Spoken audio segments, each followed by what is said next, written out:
Shalom. This is GMS on the sit downs coming back with the lesson. First off and foremost, I want to give all praises, glory, and the highest honor to Yahweh, Bashim Yahushai, Bashim Rakakadash. Double honors to the elder apostle of Great Millstone. Peace and salutations to the elect. That's pushing his word of sincerity and truth all over the four corners of the earth. It's 12:30 in the night. I'm doing my last walk with my dog, and I've been meditating upon this lesson for a while now. It has been on my mind quite some time, but like today, and I was talking with the brother, and we spoke about the stress that the man of the Lord go through, and what comes on their path, and which equals stress equals high blood pressure. And today I let my blood pressure get tested, because really, I was like, I've been like this many times. Like, I believe my blood pressure is being kept down by Yahweh Shai Shai, because very often I feel like my blood pressure is very high, but then when I test it, it's not the case. Okay, now the same thing popped in my mind, like concerning the scriptures, what happened with the Lord Yahushai.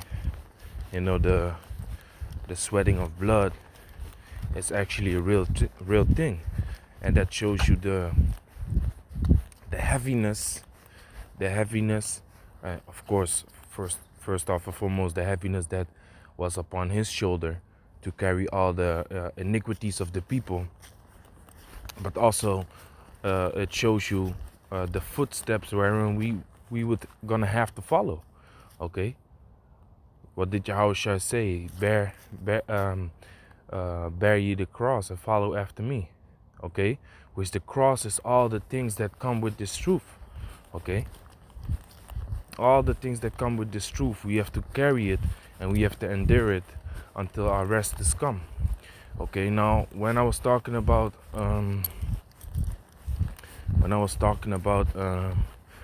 the stress and the afflictions that come with this truth, the brother said, the brother all of a sudden remembered a dream again, and he said, I was in the store with you. We was buying food, groceries and stuff like that, food. And then he said you was under a great amount of stress.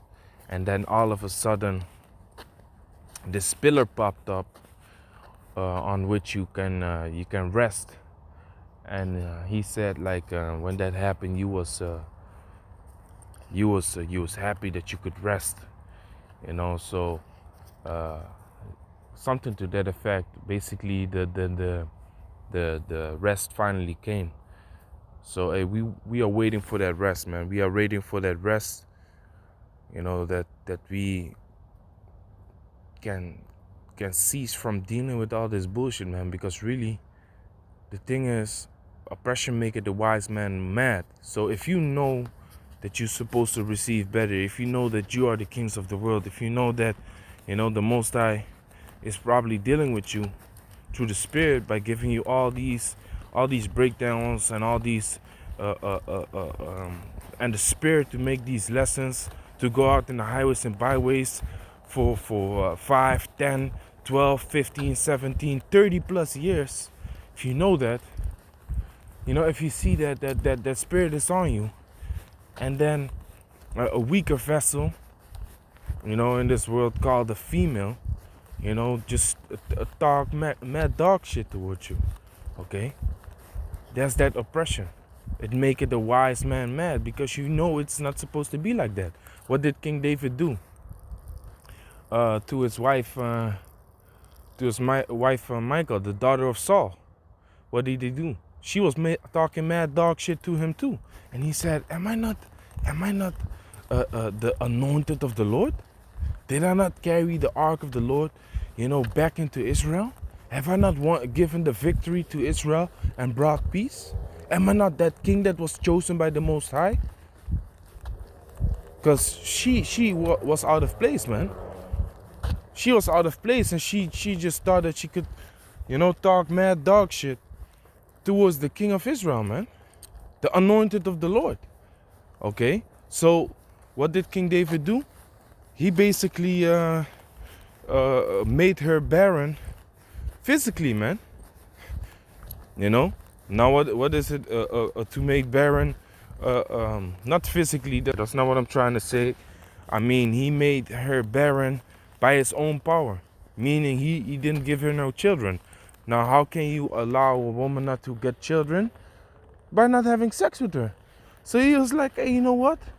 If this is how you want to respond, if this is how you think you can treat the king of Israel, your ass is not gonna have sex the rest of your life, man. I'm the king. I can decide that. You see, that was the mentality of King David. So, fast forward now, more than 2,000 years, we are in this state. We know who we are. We have received the way of truth, and we walking in the way of truth with the mind state, of the ancient, basically, of the truth of the prophets, that walked before, because it says the spirit of the prophets is subject to the prophets. So that means that same spirit, that same mind is within the man today in the reincarnation.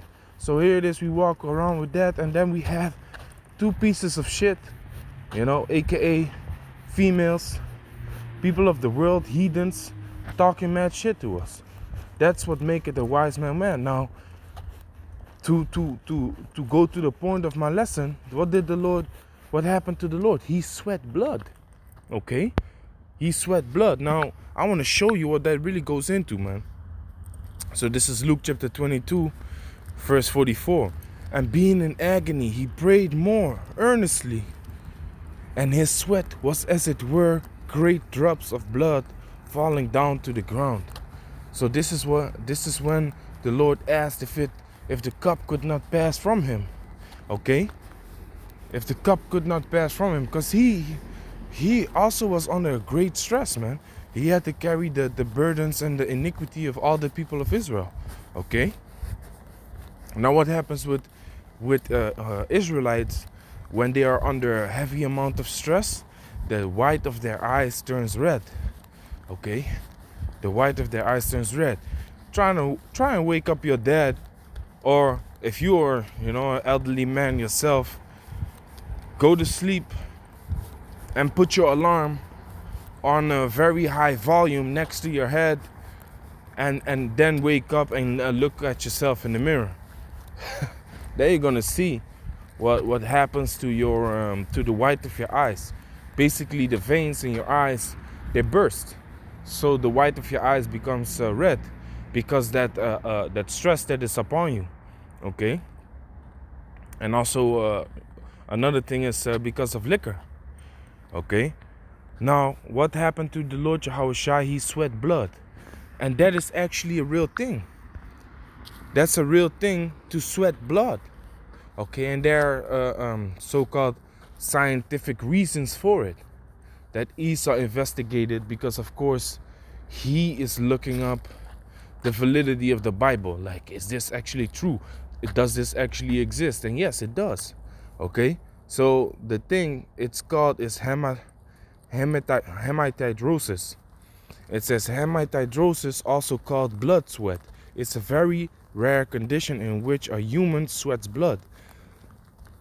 The term is from ancient Greek hamiatos, meaning blood, and hydros, meaning sweat. Okay, it says signs and symptoms. Blood usually oozes from the forehead, nails, umbilicus, and other skin surfaces. In addition, oozing from mucocutaneous surfaces, causing nosebleeds, blood-stained tears, and various menstruation are common. The episodes may precede by intense headache and abdominal pain. Okay, this is what it leads to. But here are the causes, which is an important fact that I want to bring out. Seeing that is what we are going through, and seeing that the ultimate man that went through is the Lord Yahushua, and knowing that we are following in his footsteps, we are under that great amount of stress too. Like the world doesn't even know. Okay? Like I always say, if you use drugs, what happens is you open up portals to demons. You open up channels to demons. Now what happens when you use that drugs and those channels are being opened to demons? Your emotions get impulsified. Okay, you become more angry. You become more happy. Yeah, your emotions are being altered because of that that entity. Okay, that spirit, that demon. Now, when we are being attacked by Satan, when we are being attacked by demons, what happens is our emotions tend to run wild, man. Like usually you wouldn't get angry for a certain thing, but then all of a sudden, when Satan jumps on you, you get extremely angry, or you get extremely sad. Like your emotions are being emulsified. Okay, just like when your internet is weak, you get a emulsifier, right? Or emulsifier. I believe that's the name. Forgive me if I'm wrong, but the one that speeds up your internet or makes your internet connection better. Okay, so here it says hematidrosis is a condition in which capillary uh, capillary blood vessels that feed the sweat glands rupture, causing them to exude blood, occurring under conditions of extreme physical and emotional stress. Severe mental anxiety activates the sympathetic nervous system to invoke the stress, fight or flight response to such a degree as to cause hemorrhage, or the vessels supplying the sweat glands. It has been suggested that acute fear and extreme stress can cause hematidrosis. You see that? Now the Lord Yahushua, he was under great stress and heavy anxiety. Because why? He was in the valley of Gethsemane, okay? Which means oil press. And he became very heavy. Let me see if I can find that. Probably not like this.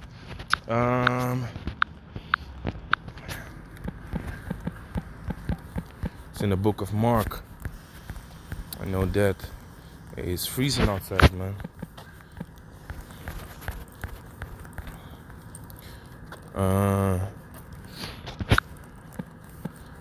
Sore.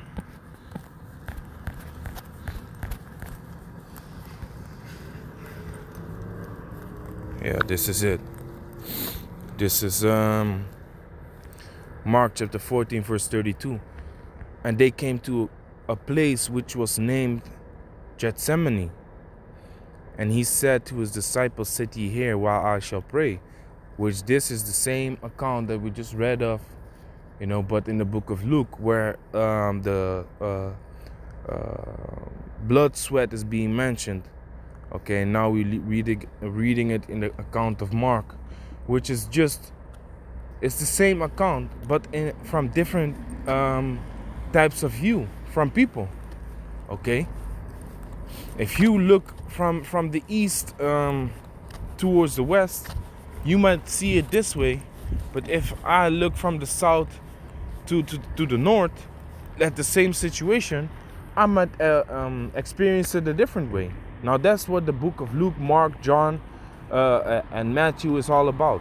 Okay, it's the same story explained by different men looking from a different perspective. Okay, I had it also with brother, but anyway, let me just continue the lesson. Okay, so it says in the valley of Gethsemane, and he said, sit ye here while I shall pray. Now, when you look up the word Gethsemane, let's look it up. Let's look up this word, Gethsemane. It says an oil press. Now, the ultimate oil is really Yahushua. So, and this is the place where he was being oppressed. Now, to be oppressed comes from the word pressed, to be pressed, okay? To be undermined, to be under stress, or to be dealt with, to be dealt with unrightfully, okay? If you are being pressed. Now, Yahushua is the ultimate oil, like I said. He is the truth. He is the oil that you trim up your lamps with, because he comes in the volume of the book. Like the scripture says in John chapter 1 verse 14, that he is the word that became flesh. Okay, so the Lord Yahushua is that oil, that excellent oil that we need to have. But in this case, he was being pressed. Okay, so he became what? Very heavy. Like I said, verse 33, and he taketh with him Peter and James and John, and began to be sore amazed and to be very heavy, and said unto them, my soul is exceedingly sorrowful unto death. Tarry ye here and watch. Okay, now let's look up these words, man. This is the amount of stress that the Lord Yahushua had upon him. He was sore amazed, like it says. And I began to be sore amazed. Let's look up the word sore amazed. It says, to throw into terror or amazement, to alarm thoroughly, to terrify, to be struck with amazement, to be thoroughly amazed, astounded, to be struck with terror. Okay? So that heavy fear came upon the Lord, that heavy stress. So that was the word sore amazed, and to be very heavy. Let's look up the word very heavy. It says to be troubled, great distress or anguish, depressed. This is the strongest of the three Greek words in the New Testament for depression.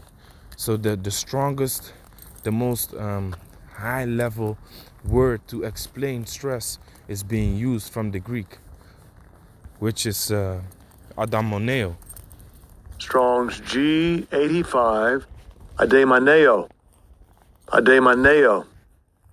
Okay, which is that great stress that the Lord Yahushua was under. So being under this great stress, what happened? He started sweating blood, man.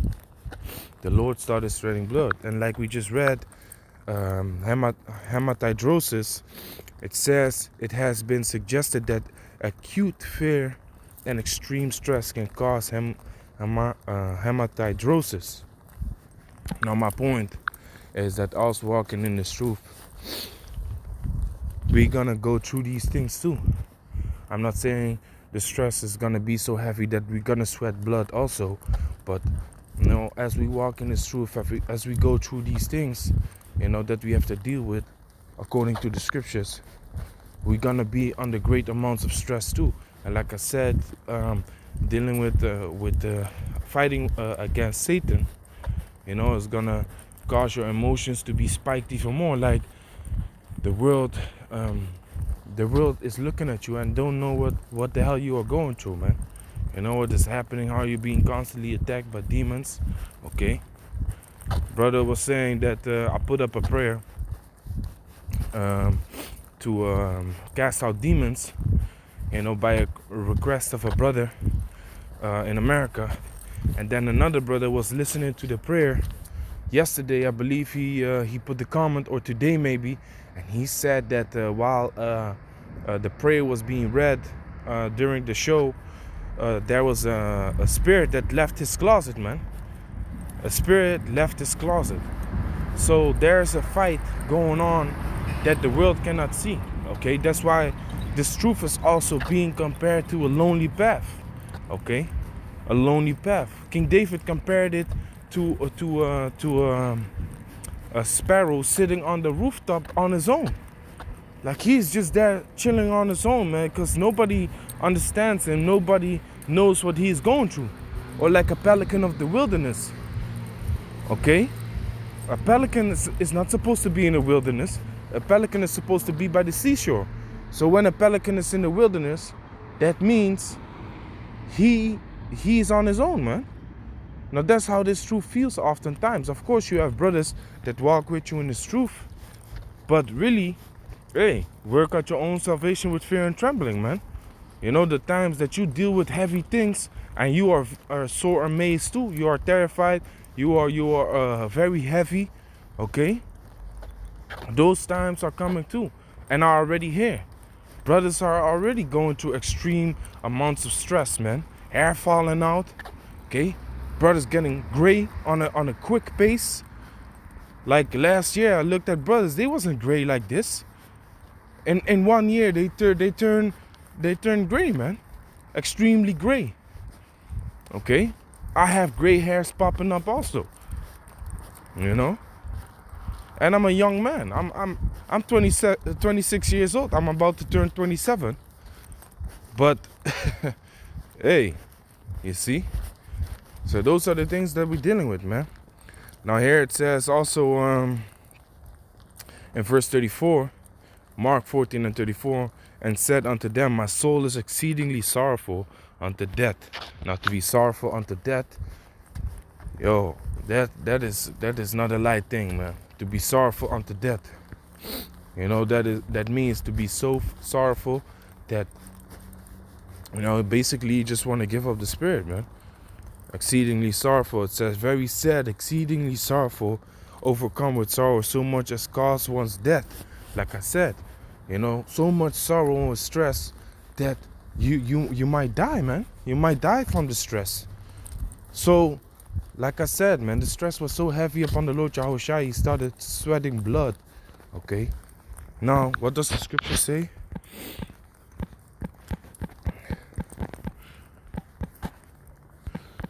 Yeah. John chapter 13, verse 16. Damn, hey, it's freezing, man. Fingers is getting numb, man, from the cold. Anyway, this is John chapter 13, starting with verse 15. For I have given you an example that ye should do as I have done to you, you know, which is help each other out, you know, fix each other up in this truth. Don't be selfish. Don't be self-centered. You know, help each other. Even though you have received this truth, if you, let's say you're in this truth for 10 years and a brother comes in 3 years, you need to help that brother, man. You know, doesn't mean that now you are his master or he needs to obey you, bow down to you. That's all bullshit, man. That makes you a greater servant than him, because he needs to be guided in this truth, in this thing of ours, like Apostle Gabar always says. He needs that help. He needs that oil. So you become a servant to him. You need to help him. Okay?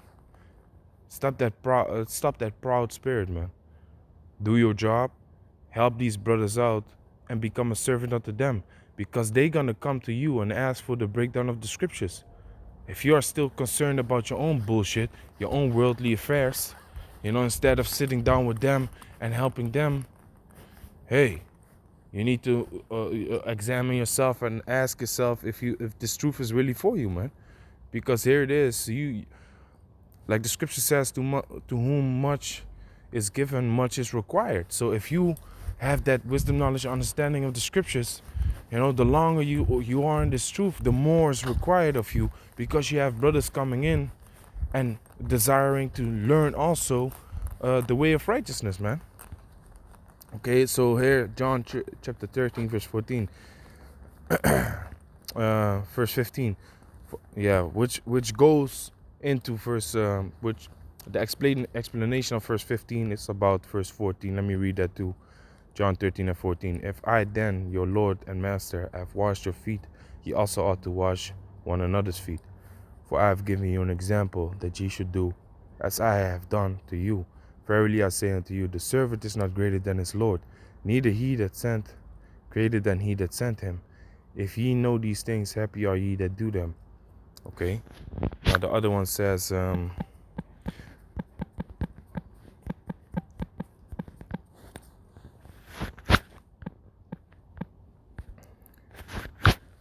like it's John 15, but I don't know the exact verse.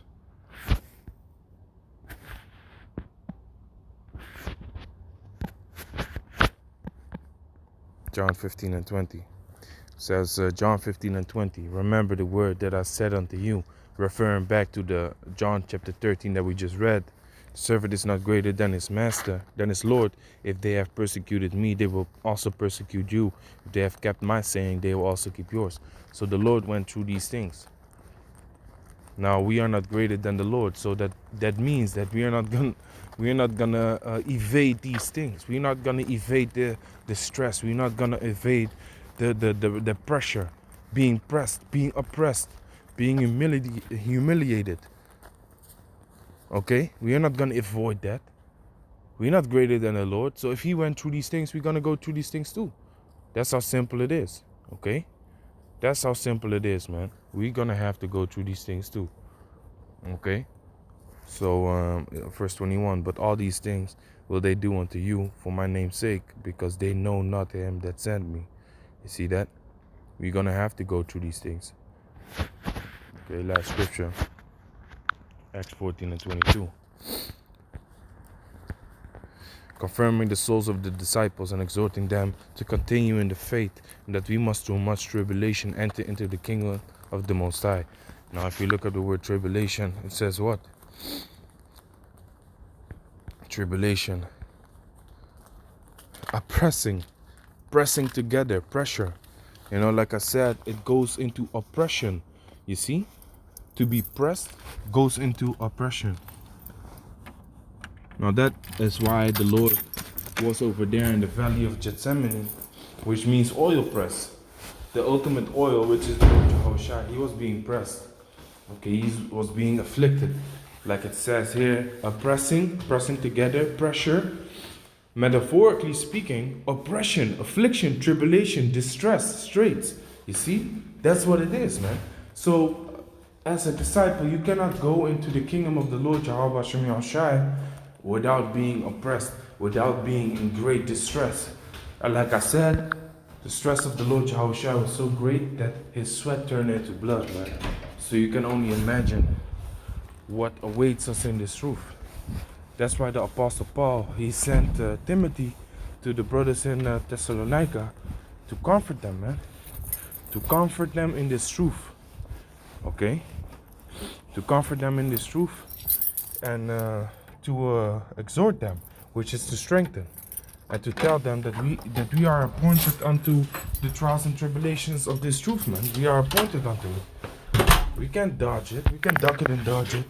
The only thing that you can do is prepare for it. That's why the scripture says, when you come to serve the Lord, prepare thy soul for temptation. These are the things that we have to deal with within this truth. And that's what it is, man. The servant is not greater than his master. The Lord went through it. We're going to have to go through it too. Okay, and you can try to get to be understood by the world, but they don't get it, man. They don't get it. It's not for them. It's not for them, man. The world would love its own. We are not of the world. Therefore, the world hated us. Okay, so with that, I want to give all praises, glory, and highest honor to Yahweh Bashem Yahushai Bashem Kakadash. I hope it was edifying. And see you on another lesson. Shalom.